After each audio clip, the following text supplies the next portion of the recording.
20 वर्ष के श्री सूत जी महाराज हाथ जोड़ करके संत मुनि महात्माओं से प्रार्थना करने लगे, प्रभु आप बहुत बड़े आयु वाले हैं, कितनी बड़ी बड़ी आयु है आपकी, इतनी बड़ी बड़ी आयु के संत मुनि महात्मा अगर मुझे प्रणाम करेंगे तो ये पाप है।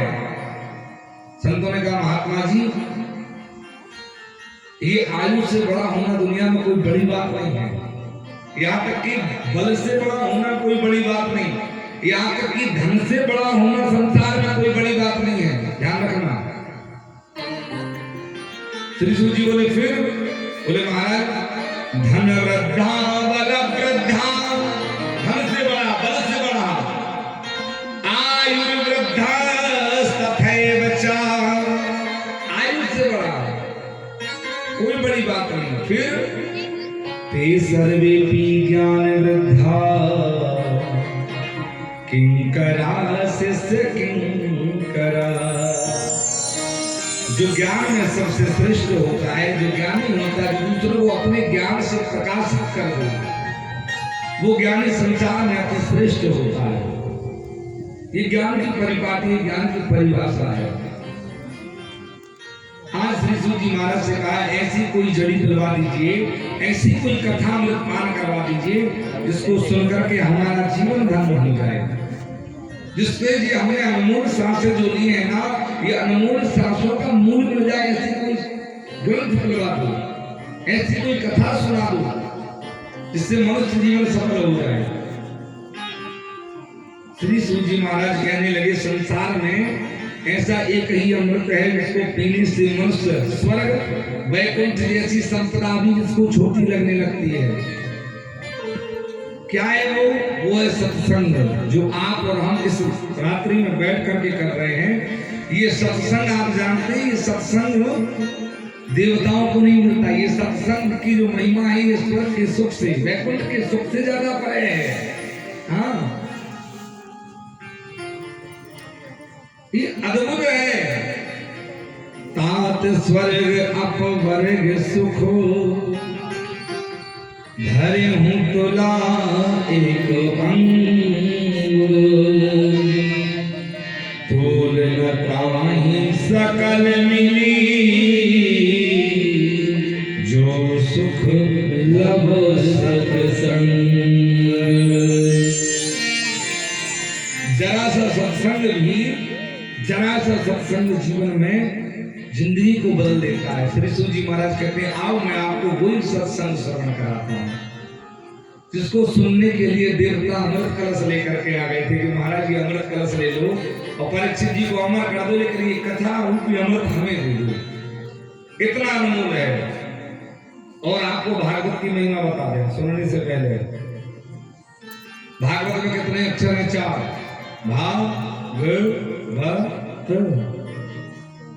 भा से भाग का उदय होता है, सुनने वाले का भा से भाग का होता है, गा से गति मिलती है, वा से वैकुंठ की प्राप्ति और ता से तीनों लोकों से तन तरण करने वाली ये भागवत आज आपके गांव में विराजमान है। इसको सुनने मात्र से इतना सब मिल जाएगा, ऐसी ये कथा है। दूसरी बात, ये जो फल है भागवत का, इस फल में अभी तक कोई दाग नहीं लगा। आप हमारे दाग मतलब अंगूर देखे आपने? अंगूर क्यों नहीं? अंगूर तो सबने देखे होंगे ना। हाँ, अंगूर खरीदने जाओ और पूछो भैया कितने रुपए किलो, तो वो बोलता 60 रुपए किलो। भैया कुछ कम लगा लो, तो वो नीचे ढेर लगा रहता है टूटे हुए अंगूर का, बोलता 30 रुपए किलो में ये ले जाओ। अंगूर तो पेड़ पे लगते हैं ना, फिर वो अंगूर क्यों 30 रुपए किलो, वो 60 रुपए क्यों? क्योंकि उस फल में अभी तक कोई दाग नहीं लगा, इसलिए उसका मूल्य ज्यादा है। और उसमें से टूट करके जो अंगूर नीचे गिर गया, बिखर गया, उसकी कीमत आधी हो गई। भागवत महापुराण का फल नारायण से गिरा तो ब्रह्मा जी की गोद में, ब्रह्मा जी से गिरा तो नारद जी की गोद में, नारद जी से गिरा तो व्यास जी की गोद में, व्यास जी से गिरा तो सुखदेव मुनि की गोद में, सुखदेव मुनि से गिरा तो परीक्षित जी की गोद में, और परीक्षित जी से गिरा तो इस कलिकाल के भूदेवता ब्राह्मणों की गोद में, और फिर ब्राह्मणों से जब गिरने लगा तो वो आप सभी भक्तगणों की गोद में आकर के गिर गया। इसलिए उस फल में किसी प्रकार का कोई टाका नहीं लगा, इसलिए अनमोल है। उस फल की महिमा अलग है। और उस फल को जिसने जीवन में कभी श्रद्धा से नहीं सुना, उसका जीवन में कभी कल्याण होने वाला नहीं है। क्योंकि परमात्मा के पास पहुंचने की पहली सीढ़ी है भगवान की कथा। प्रथम भगति संतन कर संगा, प्रथम भगति संतन कर संगा, प्रथम भगति संतन कर संगा, प्रथम भगति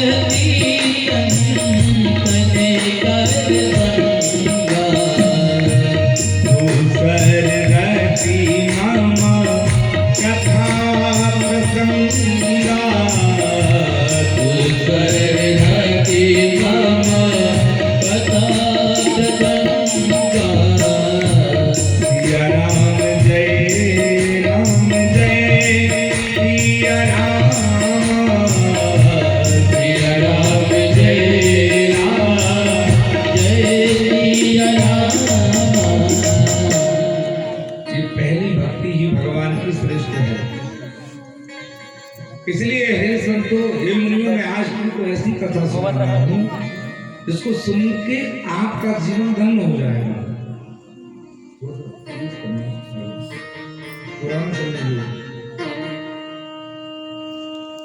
आपको मैं ऐसी अनमोल कथा श्रवण कराने जा रहा हूँ, ध्यान से सुनो। आनंदमय सच्चिदानंद भगवान श्री कृष्ण की ये पावन पूर्ण महिमा है। इसको सबसे पहले, इस कथा को सबसे पहले नारद मुनि ने सुना था सनत कुमारों से। अब सारे संत घबरा गए, बोले महाराज जी एक बात बताइए, सनत कुमार ज्यादा कहीं घूमते नहीं है और नारद जी ज्यादा कहीं टिकते नहीं है। बोले नहीं, एक समय की बात है, नारद जी मृत्यु लोक में घूम रहे थे। मृत्यु लोक से घूमते घूमते दुखी मन से आकाश मार्ग में जब आए तो भगवान का प्रथम अवतार सनत कुमार चार भाई, सनत सनंदन सनत कुमार, इनका नारद जी को दर्शन हुआ। अब सनत कुमार ने नारद जी को पूछा, क्यों नारद जी, क्या बात है, इतनी दुखी क्यों हो,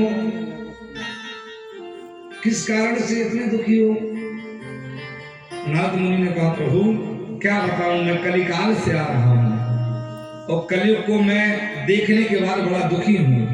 नारद जी ने कहा क्यों? सनत कुमार ने कहा क्यों?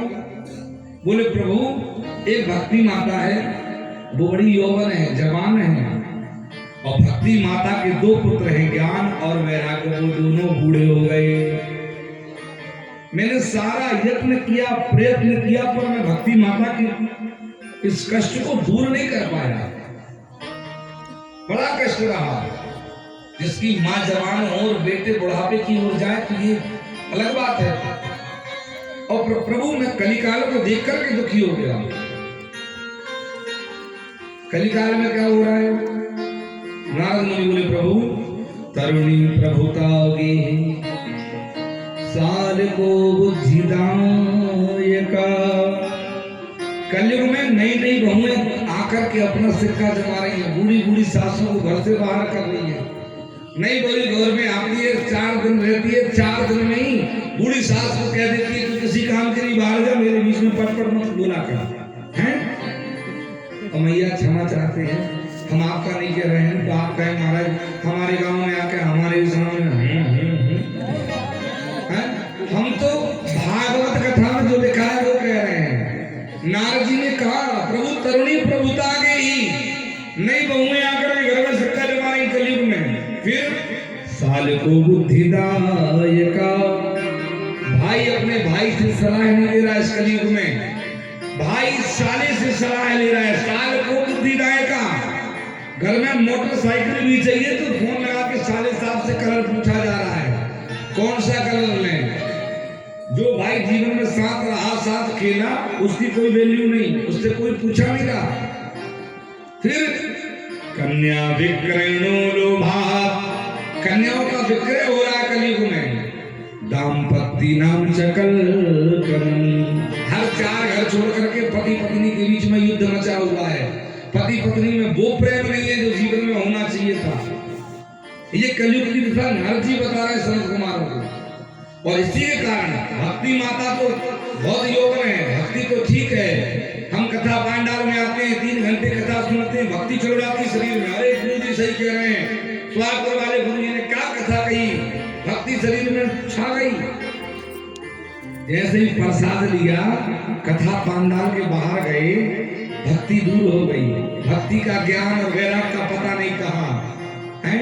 घर पहुंचते पहुंचते तक वही 3-13-9-18 समाप्त हो गई भक्ति। इसीलिए भक्ति माता को कष्ट हो रहा है। सनत कुमारों ने कहा चिंता मत करो नारद जी, हम भक्ति माता का उद्धार करेंगे। कैसे करेंगे? कथा सुनाएंगे। कब सुनाएंगे? अभी सुनाएंगे। कहाँ सुनाओगे? गंगा जी के तट पर सुनाएंगे। लगाओ मंच। नारद जी ने 4 ठो मंच लगाए। चारों भाई भगवान के पुत्र अवतार आकर के गंगा जी के घाट पर चारों भाई विराजमान भये। नारद जी यजमान बने, भक्ति माता विराजमान भई। ज्ञान वैराग वहीं पर लेते हुए थे। जब संतों को मुनियों को पता लगा नारद जी कथा करवा रहे हैं और सनत कुमार कथा करने आ रहे, तो देखते देखते संत मुनि महात्माओं की भीड़ लग पड़ी। और भीड़ लगने के बाद में सनत कुमारों ने भगवान का गुणगान गाया। भजमन नारायण श्रीमन नारायण, भजमन नारायण श्रीमन नारायण, भजमन नारायण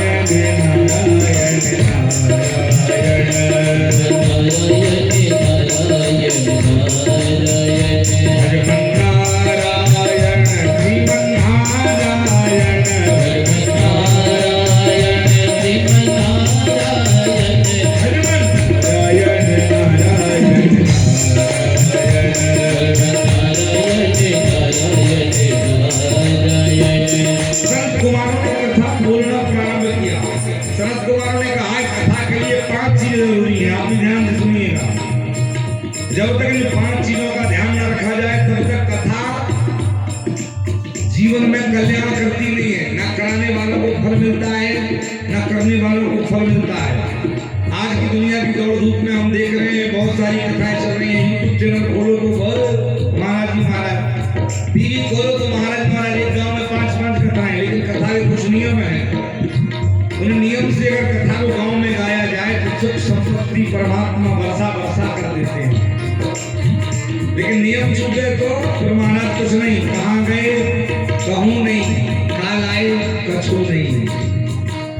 कथा के 5 नियम और 3 भागशाली। पहले वो सुनिए। कथा का पहला नियम, कथा के लिए स्थान होना चाहिए। ऐसा स्थान जो पुण्य स्थान हो, भगवान का दरबार हो। कथा के लिए सुरक्षित स्थान की पूर्ति होना चाहिए। हम कितने भाग्यशाली हैं कि पहला जो नियम है, भगवान के लिए दैविक स्थान तो मां खेड़ा पति के पास बैठे हैं। दूसरा, कथा का गान बड़े सुंदर शब्दों में होना चाहिए। ये नियम है कथा का। भगवान कृष्ण की कथा को जब गाया जाए तो बड़े सुंदर स्पष्ट शब्दों में गाया जाए। तीसरी बात, भगवान की कथा को ध्यान पूर्वक और ज्ञान पूर्वक सुने। चौथी बात, एकाग्र मन से परमात्मा का ध्यान लगा करके भगवान की कथा सुनना चाहिए। 5वीं बात, भागवत कथा में आपका मन और आपके कान, 2 चीज बिल्कुल स्थायी रहना चाहिए। मन भगवान और कान वक्ता की आवाज पर लगा रहना चाहिए। ये बिल्कुल स्पष्ट है। अब 3 भागशाली है कथा में। कौन कौन? पहला, जो कथा कहने आया है वो भागशाली। इस समय मान लीजिए हम कथा कहने आए हैं, भगवान ने हमें भेजा है हमारे बाप, हम भागशाली हैं जो भगवान कथा को कह रहे हैं। फिर पहला भागशाली कथा कहने वाला, दूसरा भागशाली कथा कराने वाला, जो आगे रह करके भगवान की कथा को करवाता है, भगवान का पूजन पाठ करके स्थापना करता है वो भागशाली। कथा कहने वाला भागशाली, कथा कराने वाला भागशाली, और इन दोनों से ज्यादा बड़ा भागशाली है जो कथा को सुनने के लिए पंडाल में आता है। मतलब आप सब लोग करने और कराने वाले से बड़े ज्यादा भागशाली हैं जो भगवान की कथा सुनने आए हैं। आपके बिना भी कथा पूरी होने वाली नहीं है। इसीलिए दोनों हाथ खोलिए और गाइए।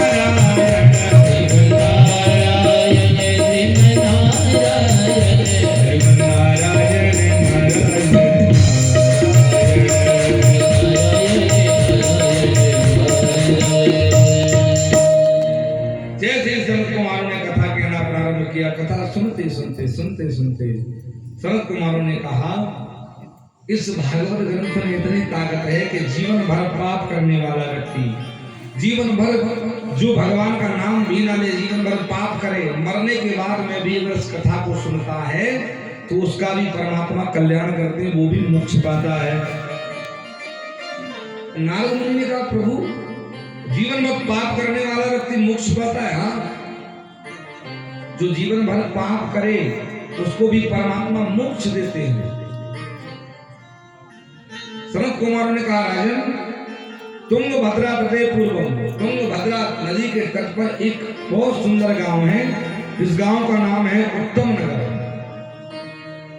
ये भागवत का महत्व है।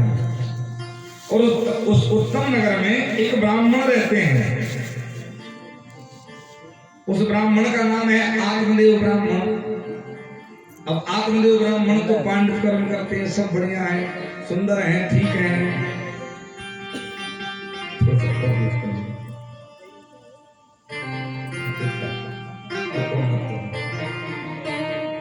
आत्मदेव नाम के ब्राह्मण तो आनंद में रहते हैं, अपने पांडित कर्म को करते हैं, अपनी यजमानी को करते हैं। लेकिन आत्मदेव ब्राह्मण की जो पत्नी है उनका नाम है धुंधली, और वो माँ धुंधली का व्यवहार बिल्कुल ठीक नहीं है। आत्मदेव ब्राह्मण की जो पत्नी धुंधली है उनका कर्म बिल्कुल ठीक नहीं है, पूरा मोहल्ला उनसे करता है। हाँ, ध्यान रखिएगा, तीन चीजें परमात्मा हमें पूर्व जन्म के भाग्य से देता है। पहली, पूर्व दत्ते सुया विद्या, विद्या पूर्व जन्म की भक्ति से मिलती है। आपने देखा होगा, हम कहते रहते हैं, कोई ना कोई कहते ही है गांव में, गुरुजी हमारे दादाजी बिल्कुल अंगूठा छापते, पढ़े लिखे नहीं थे, हाँ अंगूठा लगाते थे, पर मंदिर में बैठ कर पूरी रामायण बोल लेते थे। ये क्या है? यही तो पूर्व जन्म की भक्ति है, यही तो पूर्व जन्म की विद्या जो साथ में आई। इस जन्म में नहीं पढ़े पर पूर्व जन्म का साथ लेके आए। फिर पूर्व दत्ते सुयोधनम, धन भी पूर्व जन्म की करनी से हमारे साथ आता है। अगर कोई निर्धन धनवान बन जाए तो समझ लो पूर्व जन्म में भाग्य में लिखा के लाया था। और पत्नी, पूर्व दत्ते सुया विद्या, पूर्व दत्ते सुयोधनम, पूर्व दत्ते सुया भार्या, मां करेत कदाचन। पत्नी भी पूर्व जन्म की भक्ति से मिलती है। अगर पत्नी धर्म पत्नी मिल जाए जो तुम्हारे घर को स्वर्ग कर दे तो समझ लेना कि आपने पूर्व जन्म में अच्छी करनी करी थी। और पत्नी ऐसी मिल जाए, माई बाप कोर्ट कचहरी करवा दे। पत्नी ऐसी मिल जाए कि 24 घंटे में 22 घंटे किच किच किच किच किच, तो समझ लीजिएगा कि जीवन में कहीं ना कहीं करनी गड़बड़ हो गई। आज आत्मदेव जी की जो पत्नी धुंधली वो किच्चे किच्चे वाली है। हाँ, आत्मदेव जी पांडित कर्म करके अपने घर आते हैं तो धुंधली अच्छी बन जाती है। और आत्मदेव जी जैसे ही यजमानी में जाते हैं, पंडिताई करने जाते हैं, तो पूरा मोहल्ला धुंधली से कांपता है, अलग प्रकार की है। एक दिन आत्मदेव जी अपने घर बैठे थे, और घर बैठे बैठे आत्मदेव जी बड़े दुखी हुए, आत्मदेव जी भावुक हो गए। आत्मदेव जी मन विचार किए, ऐसी मैंने कौन सी करनी करी है कि मेरे चौथा पद लगने वाला है, अभी तक मेरे घर संतान नहीं हुई। ऐसी मैंने कौन सी करनी करी है कि 6 वर्षों से मेरी गौ माता घर में जमी नहीं है। तुलसी का बिरवा मैं मेरे घर बार बार लगाता हूं और वो सूख जाता है। हे परमात्मा, मुझसे ऐसी कौन सी गलती कहां हो रही है?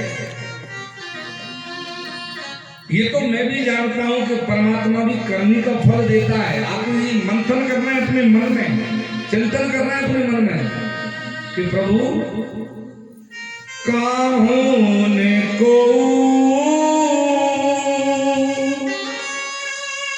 सुख दुख कर दाता,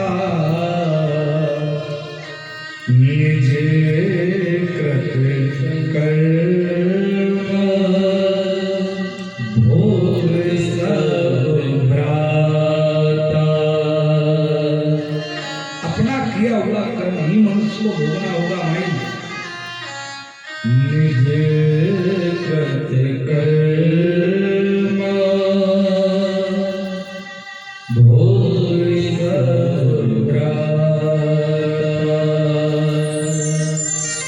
आप चिंतन कर रहे हैं, कहाँ मुझसे गलती हुई है, कहाँ ऐसा हुआ है, क्या हो गया, मन विचार कर रहे हैं और उसी दुखी मन से वन में जाकर के फूट फूट करके रोने लगे। हे परमात्मा, मेरे यहाँ अभी तक कोई संतान नहीं हुई, मेरे यहाँ अभी तक कोई गौ माता नहीं जन्मी, और जिनके यहाँ संतान नहीं होती, वेद पुराण स्मृतियों में ऐसा लिखा है सुनो स्वामी, जिनकी संतान नहीं होती वो पुरुष होता है नरक में। ऐसी कौन सी मेरी करनी है पूर्व जन्म की जो अभी तक मेरे यहाँ संतान नहीं हुई, परमात्मा क्यों ऐसा हो क्यों रहा है। और जैसे ही मन विचार किया उसी समय रोते रोते उसी वन के अंदर एक संत का आगमन हुआ।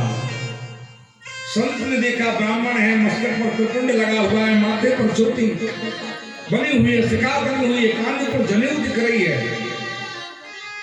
मस्तक पर त्रिपुंड लगा है, मस्तक चमक रहा है। हे ब्राह्मण देवता क्यों रोदन कर रहे हो निर्जन वन में, क्यों रो रहे हो। ब्राह्मण इतने भावुक थे, चरण पकड़ लिए, तो चरण पकड़ करके रोने लगे।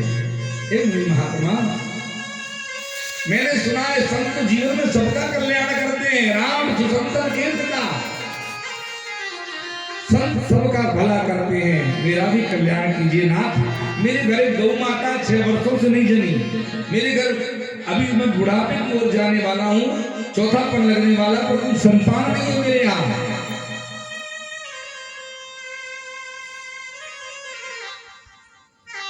कुछ तो कीजिए। महात्मा ने और समझाया, पंडित जी आप तो ज्ञानी हैं, ये तो भाग का खेल है, अगर नहीं है तो नहीं है। अच्छा, आज संतान मांगने के लिए रो रहे हो, आगे जीवन में क्या गारंटी है कि संतान होने के बाद में नहीं रोगे, बताइए। अरे लोग संतान होने के बाद में ज्यादा रोते हैं, अगर संतान जीवन में सपूत निकल जाए तो ही माता पिता का कल्याण होता है मेरे भाई।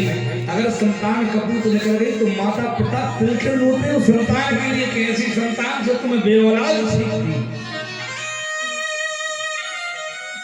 संत ने कहा कि गुरुजी, पंडित जी, क्या गारंटी है कि संतान होने के बाद में आप नहीं रोगे।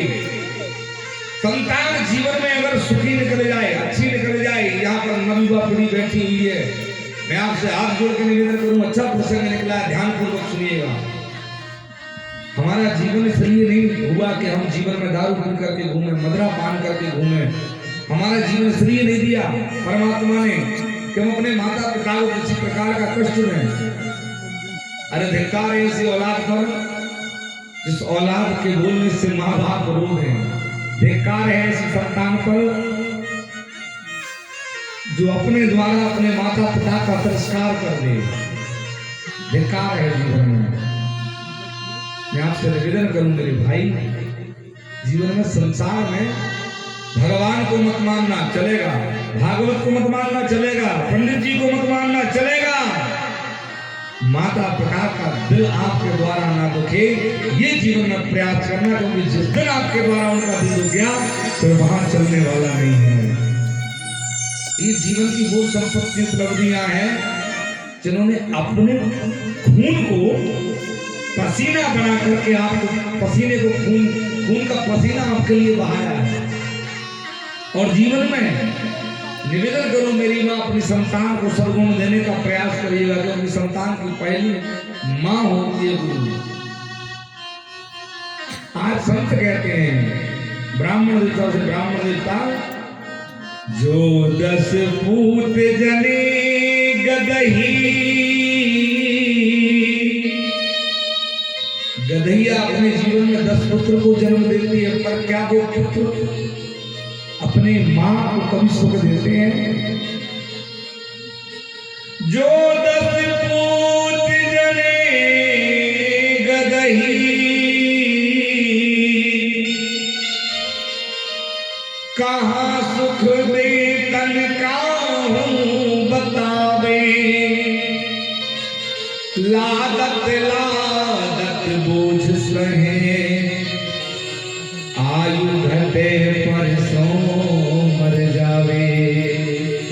जीवन में सिंधी कई पूत जने, सिंगनी शेर की संतान एक होती है, सुख दमन में आयु बितावे।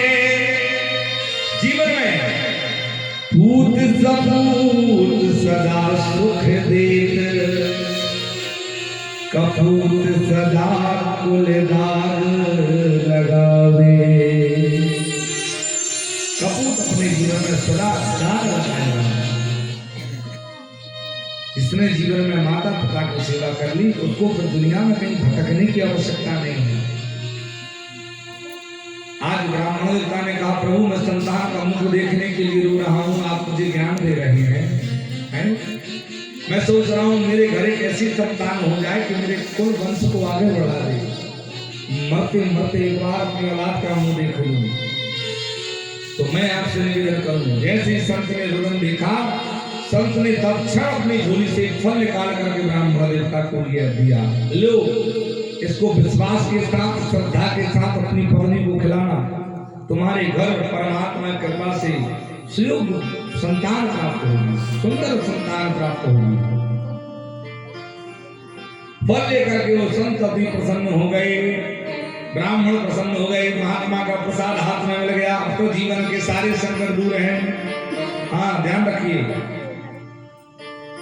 ये आशीर्वाद आज से नहीं, बहुत प्रथाओं से चल रहा है। आज भी हमारे संतों में, हमारे मुनियों में, हमारे ब्राह्मणों में वो ताकत है कि सच्ची आत्मा से अगर किसी को फल दे दें, आशीर्वाद दे दें, तो जो चीज डॉक्टर के बस में भी नहीं है ना, वो ब्राह्मण के आशीर्वाद में है। ये आज भी ताकत रखती है। मंत्र हमारे आज भी काम करते हैं, बस आपके अंदर श्रद्धा होना चाहिए। अगर आपके अंदर का विश्वास कमजोर है तो कोई फायदा लगने वाला नहीं है, लेकिन अगर भरोसा है, विश्वास है, तो आज भी अगर कोई ब्राह्मण देवता, कोई संत मुनि महात्मा आपको प्रसन्न होकर के वरदान दे दे, तो उस वरदान को काटने वाला भगवान भी नहीं है, भगवान को भी उस वरदान की पूर्ति करना होगा। क्योंकि आज भी मंत्र महामणि विषय व्याले के, मंत्र महामणि विषय व्याले के, मैं कष्ट कठिन कुअंक भाले के, मैं कष्ट कठिन कुअंक भाले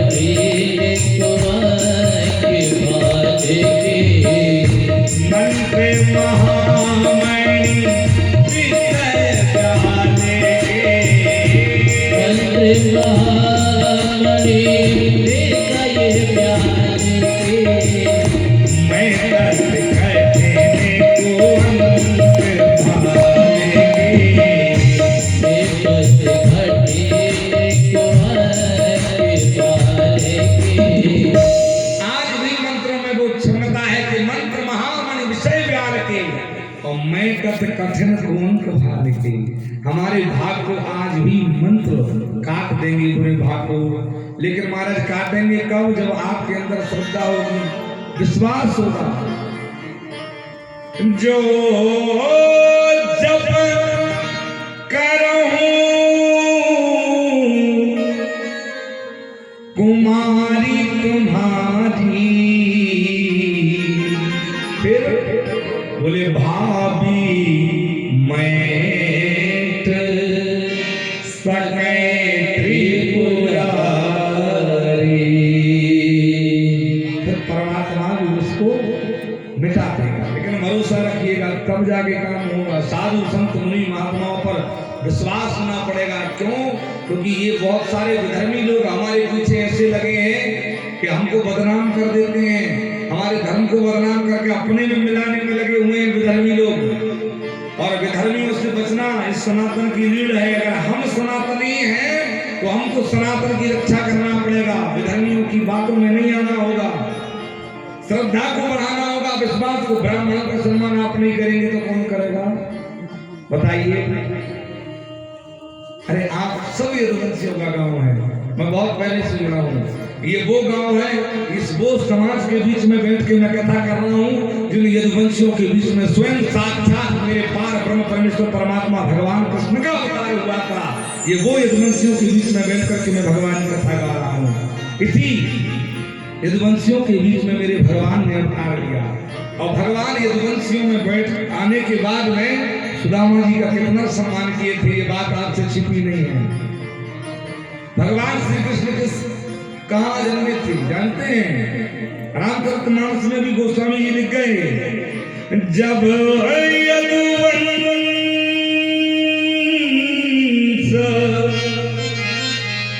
कृष्ण अवतारा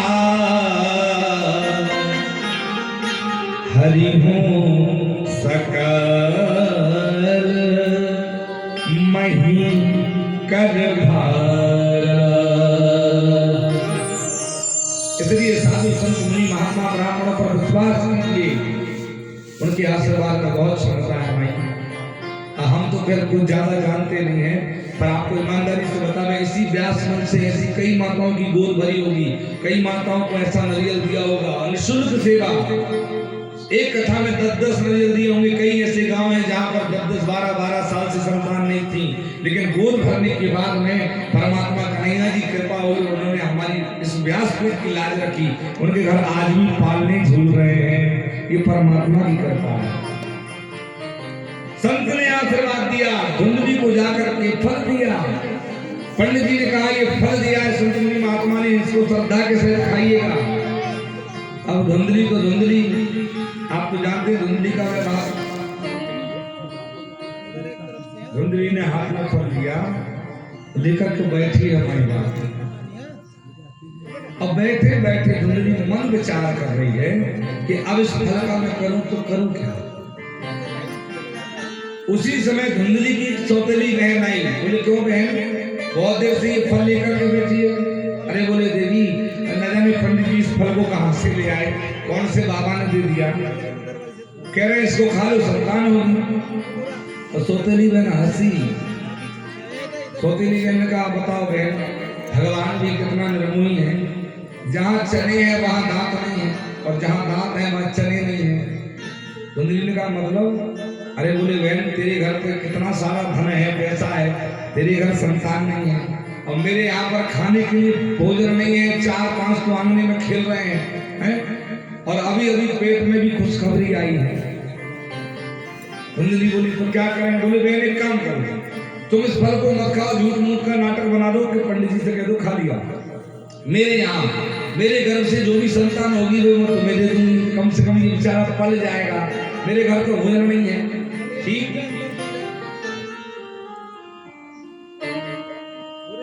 फिर फल का क्या करें? बोले एक काम करो, ये फल तुम्हारे घर गौ माता को खिला दो, पता लग जाएगा कि संत कितना अच्छा ओरिजिनल था।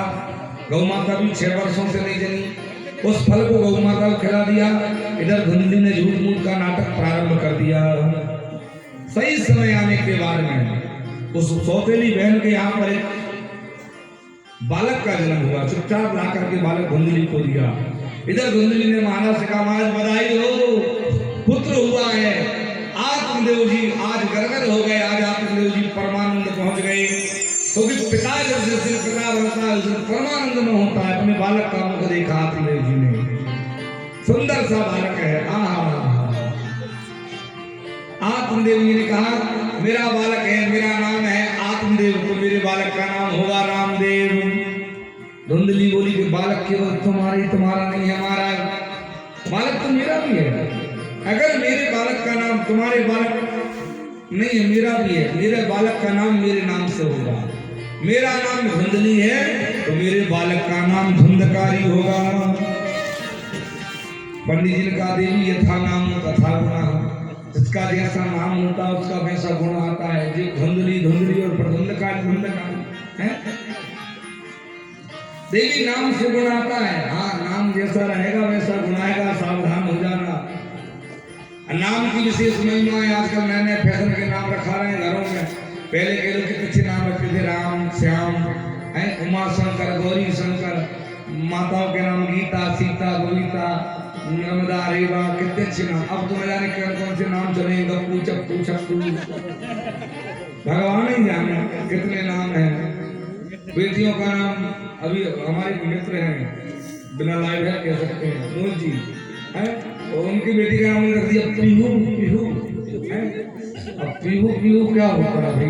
हमारे गांव में तो, हम भी गांव से, हमारे गांव में जब बैल ढोरों को पानी पिलाते हैं ना बोलना भैया, तब उनको बोलते पीहू पीहू पीहू, तब वो पानी पीते हैं।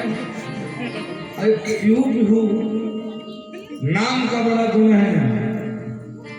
नाम से आपको बता दें, एक छोटी सी घटना याद आई, हमारे गुरुदेव भगवान हमें सुनाते थे। एक समय की बात है, एक माता बहन के बच्चे जन्म लेने के बाद मर जाते थे, बचते नहीं थे। ऐसा पहले बहुत होता था, डॉक्टरी इतनी ज्यादा नहीं थी, माताओं के बच्चे जन्म लेते थे और समाप्त हो जाते थे। तो एक माँ के जब ऐसे हुए 4, 5, 6 बच्चे हो गए, तो एक दूसरी ने कहा एक काम कर, इस बार तेरा बच्चा होगा ना, उसका नाम बुरा रख देना, कुछ करिया मैया पिंटू टमंटू कुछ भी रख देना, बुरा नाम रखने से बच्चा बच जाएगा। मैया का बालक हुआ, मैया ने नाम रख दिया गैर सहूर। गैर सहूर। अब भगवान की कृपा, गैर सहूर नहीं मरे, बच गए। और गैर सहूर बड़े हो गए, और बड़े होने के बाद गैर सहूर का ब्याह हो गया। ब्याह होने के बाद में गैर सहूर के घर बहू आ गई। अब बहू जब पनघट पर पानी भरने जाए तो संग की सखियां बड़ी चलाए, कहाँ है तुम्हारे गैर सहूर, कहाँ है गैर सहूर। और पत्नी की छक से नाक कर जाए। एक दिन गुस्से में आई पत्नी, पति से बोली कि तुरंत अपना नाम चेंज करके आओ। ख्याल रखा है गैर सहूर, गैर सहूर, गैर सहूर, ये कोई नाम है, या तो तुम नाम चेंज करा के आओ, नहीं तो हमको मायके छोड़े आओ। आज नाम चेंज होना चाहिए। पति ने कहा ठीक है, मैं जा रहा हूँ, गुस्सा मत करो। अब ये पति इतना समझदार था, गैर तो हमने और आपने लगा दिया है, बाकी इसमें सहूर ही सहूर था। ये गैर तो हमारे और आपके बीच की बात है। बहुत सहूर वाला आदमी था। जब नाम चेंज कराने के लिए निकला तो गांव के बाहर ही पहुंचा था कि पंडित जी माथे पर दर्पण लगा के झोली थाने चले आ रहे थे। पंडित जी प्रणाम। बोले खुश रहो, कहाँ जा रहे? बोले मांगने। बोले नाम क्या? बोले भागचंद्र। गैर सहूर ने कहा जी नाम तो कुछ जमा नहीं, नाम भागचंद्र और मांगने जा रहे हैं, बताओ ये कोई नाम है? और आगे बढ़े, उधर से क्या देखा कि तो भैया अपने पूरे शरीर में तीर, कमान, तरकस, बंदूक लेके भागा चला रहा है। अरे उन्होंने कहा रुको भैया, कहाँ से आ रहे हो? अरे बोले भैया क्या बताएं, संधि साहब की लड़ाई हो गई थी तो उनको संभालने गए थे, उनकी तरफ से लड़ने गए थे। तो बोले पर भाग क्यों रहे हो? अरे बोले भैया वहां तो लट्ठा लट्ठी जब चली तो अपने अपनी खोपड़ी बचा को भागे आए। तो बोले नाम क्या? बोले हमारा नाम है रणसूर।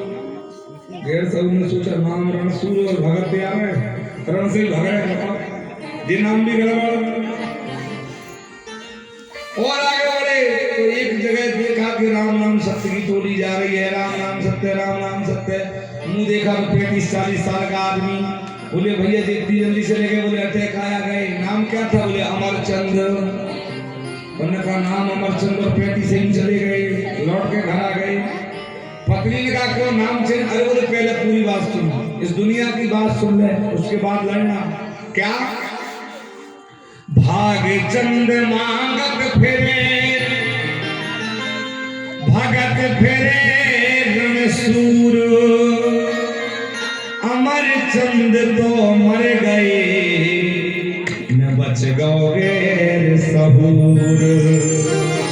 हम गैर सहूर ही अच्छे भाई, दुनिया बड़ी विचित्र है, इसलिए यथा नाम तथा पुनः। आज मैया नहीं मानी, मैया ने अपने बालक का नाम रखवा लिया धुंधकारी। और कुछ ही समय आया तो गौ माता के गर्भ से भी संत का फल था, निष्फल नहीं जाएगा। गौ माता के गर्भ से भी एक बालक का जन्म हुआ। उस बालक को देखने के लिए पूरा गांव दौड़ा। क्यों? वो बालक है, गौ के गर्भ से बालक का जन्म हुआ। केवल कान गौ के समान है, कान गौ जैसे है और है बालक, इसलिए उस बालक का नाम रखा गौकर्ण। अब दोनों का प्रतिपाल होने लगा। माँ अपने बेटे धुंधकारी को ज्यादा प्रेम करती है, इधर गोकर्ण संत का आशीर्वाद था। धीरे धीरे गोकर्ण बढ़ रहा है। बढ़ते बढ़ते गोकर्ण के अंदर सारे सद्गुण आ रहे हैं, सारी सद्भावना आ रही है। इधर धुंधकारी रात दिन अपनी माँ के लाड़ में बिगड़ता जा रहा है। धीरे धीरे ना गुरुकुल जाता है, ना पढ़ाई स्कूल जाता है। स्कूल जाने की बजाय वो धुंधकारी रात दिन गुटखा खाने लगा, बिड़िया पीने लगा। वो धुंधकारी धीरे धीरे धीरे धीरे करके जुआ खेलने लगा, अपने घर से चोरी करने लगा, गलत संगत में आ गया, दोस्त यारों की संगत में आके घर से जुआ चोरी करने लगा। माँ धीरे धीरे छिपाती रही। इधर गोकर्ण जी महाराज पिता के आदेश में आकर के पिता के साथ में रहकर के वेदों का पाठ करने लगे। हुआ क्या? गोकर्णी पंडितो ज्ञानी धुंधकारी महाखला। गोकर्ण जी तो ज्ञानी बन रहे हैं, तपस्वी बन रहे हैं, धुंधकारी धीरे धीरे खल हो गया। माँ अपने जीवन के बच्चे की पहली गुरु। पिताजी जब ये पूछे कि बेटा कहाँ है, बेटा रात भर जुआ खेल के घर में आके सो रहा है, तो माँ कह दे वो तो स्कूल गया, पढ़ाई करता है। पंडित जी अपने बेटे पर, धुंधकारी पर ध्यान दे नहीं पाए माँ के कारण। हाँ, धीरे धीरे करके जब बड़े हुए तो आज धुंधकारी अब तो वेश्याग्रामी हो गया, गणिकाग्रामी हो गया। घर के अंदर से अब माँ से जो धन लिया अब तो चोरियां करने लगा।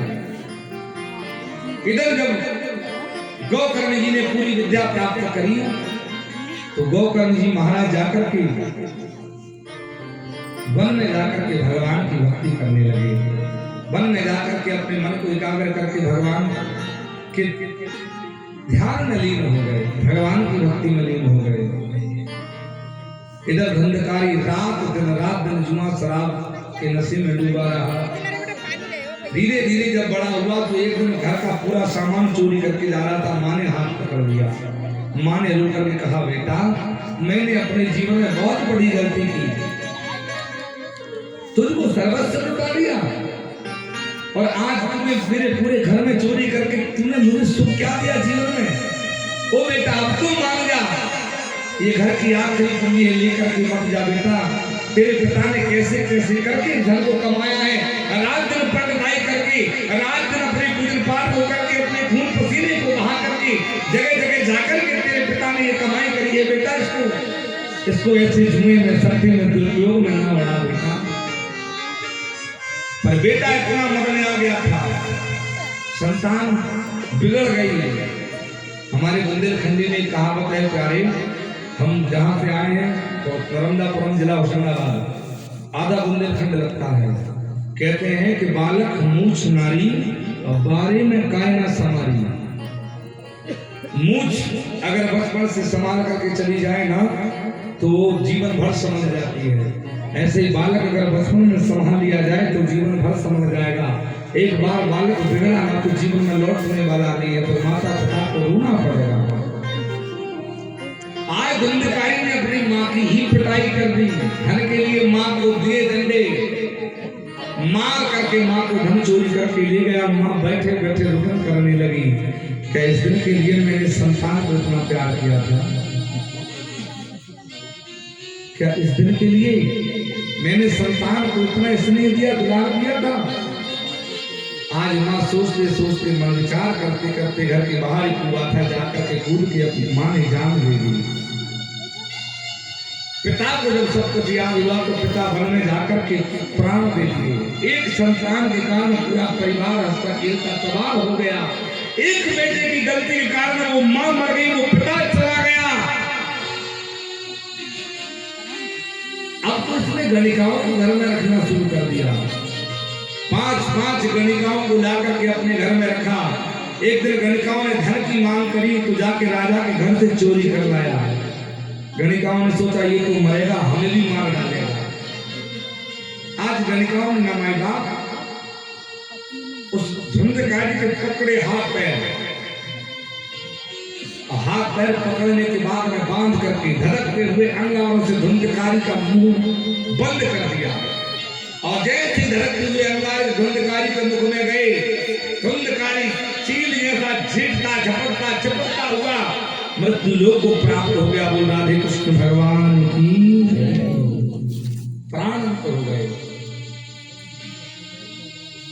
गणिकाओं ने पूरा धन दिया और लेकर के बाहर। कुछ दिन के बाद में गोकर्ण जी महाराज को स्मरण हुआ, मुझे मेरी माँ से मिलना चाहिए, मुझे मेरे पिता से मिलना चाहिए। जब गोकर्ण जी को अत्यधिक याद आई तो गोकर्ण जी महाराज वन से आए, और वन से आने के बाद में गोकर्ण जी महाराज ने 4 रात्रि को देखा घर बाहर से कुंडी लगी हुई है। गोकर्ण जी मन विचार की कि अगर मैं इस समय पर किसी से पूछूंगा तो पूरा मोहल्ला जाग जाएगा और पूरे मोहल्ले को जगाना नहीं है। इसलिए गोकर्ण जी महाराज चुपचाप दरवाजा खोल के घर में बैठे। पूरा घर अस्त व्यस्त तहस नहस पड़ा है। गोकर्ण जी ने जैसी आंखें बंद करके ध्यान करना प्रारंभ किया कि गोकर्ण जी महाराज के सामने एक धुआं दिखाई दिया, इतना विकराल धुआं कि जमीन मानो धुएं से हलने लगी हो, आकाश सुमार रहने लगा हो। और धुएं को देख करके गोकर्ण जी महाराज ने जब देखा तो आवाज आई, भैया भैया मेरे प्राणों की रक्षा करो, भैया मैं जल रहा हूं।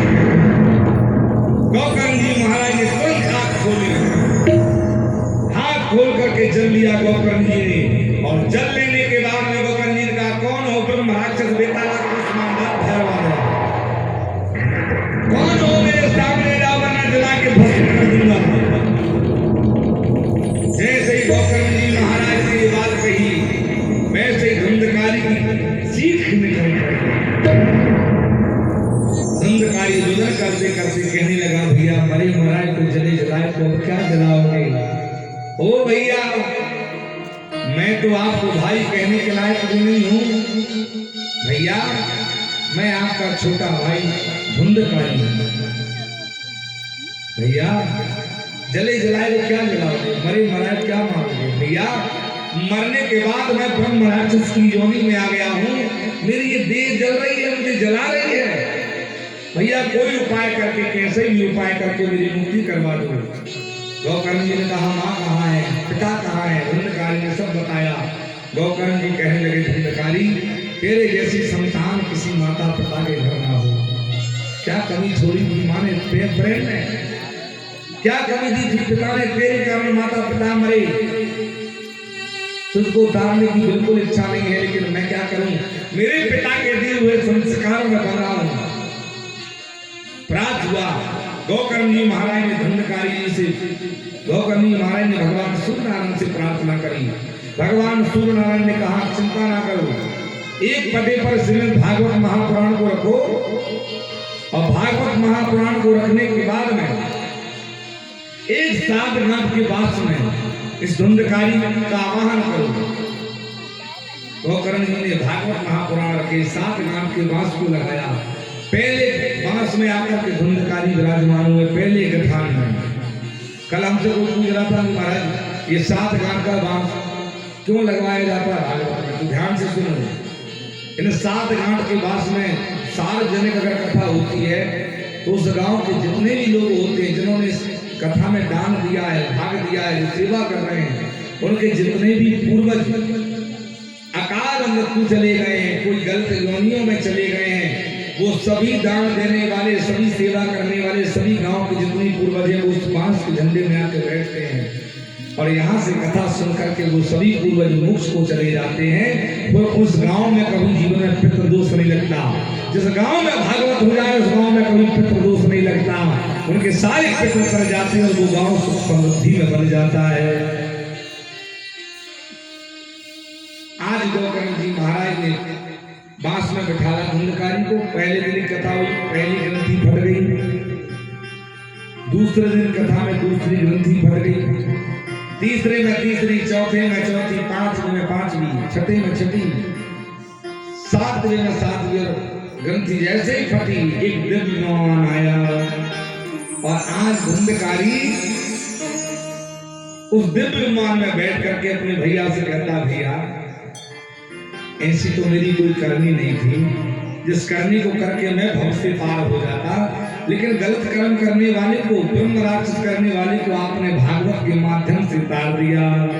अब मैं जीवन में परमात्मा के चरणों में जाके एक चीज मांगूंगा, अब प्रभु कृपा करहूं यही भांति जीवन में आगे सब करजी भजन करहूं दिन रात्रि। ये दोनों भी भाव उस तरीके से चले। भैया अब मुझे जीवन में और कुछ नहीं चाहिए। अब जीवन में बस मैं भगवान के पास जाकर के जीवन में यही मांगूंगा कि परमात्मा ऐसा भाई सबको दे जो मरने के बाद भी भव से पार कर दे। आज संत कुमारों ने कहा, नारद जी जीवन भर पाप करने वाला व्यक्ति, माता पिता का द्रोही, गुरु का द्रोही व्यक्ति भी अगर श्रद्धा के साथ में भागवत कथा को सुन ले तो वो भी मरने के बाद वह परमात्मा के श्री चरणों में चला जाता है। वो भी प्रभु चरणों में चला जाता है।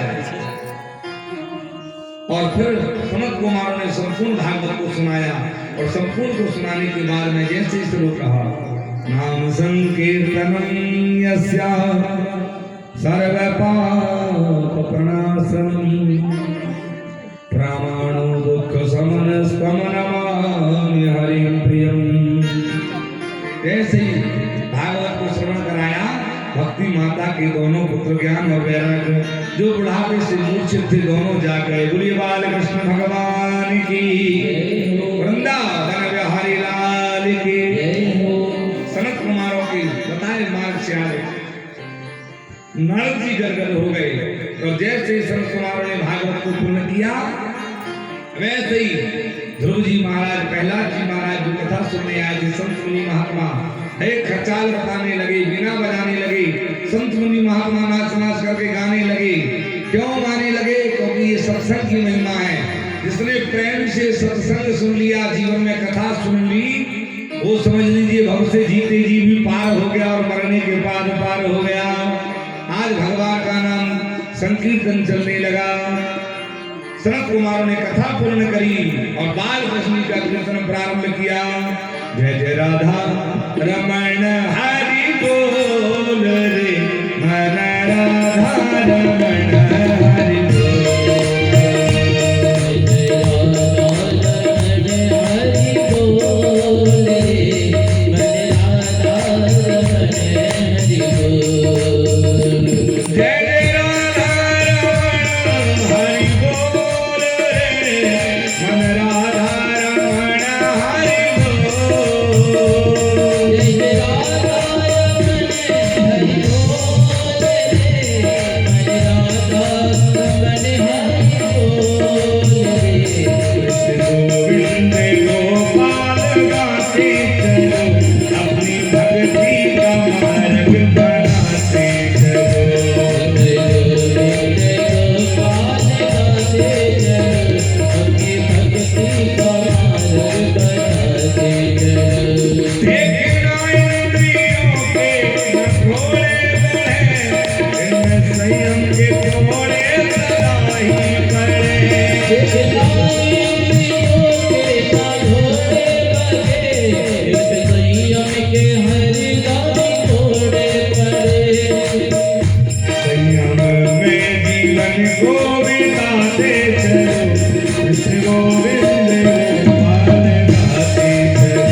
सब अपने अपने स्थान हो गए।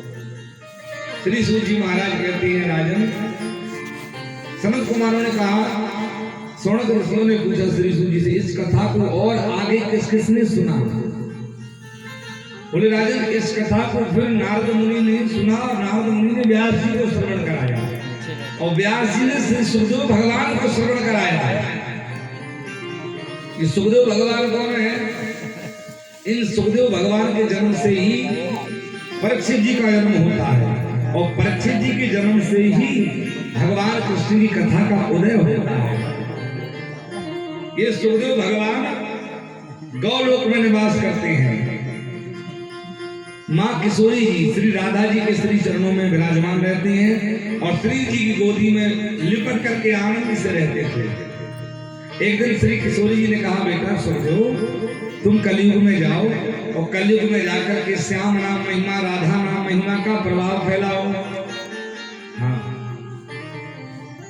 सुखदेव मुनि ने कहा, माँ मैं कलयुग में नहीं जाऊंगा, आप मुझे कहीं भी भेज दो पर कलयुग में नहीं। मैया, कलयुग में जन्म लेने के बाद में ना तुरंत व्यक्ति को माया पकड़ लेती है और मैया तुरंत जब व्यक्ति माया के हाथ में आ जाता है ना, तो फिर भगवान को सब भूल जाता है। गर्भ में जब तक रहेगा, जब तक भगवान का स्मरण करेगा, रात दिन कहेगा कि हे प्रभु, इस गर्भ से मुझे निकाल दो, मैं तुम्हारा भजन करूंगा, पुण्य करूंगा, कीर्तन करूंगा। लेकिन फिर जैसे ही जगत में आया, वैसे ही तुरंत भगवान को भूल जाता है, माया में फंस जाता है। 2 के 4, 4 के 8, 8 के 16।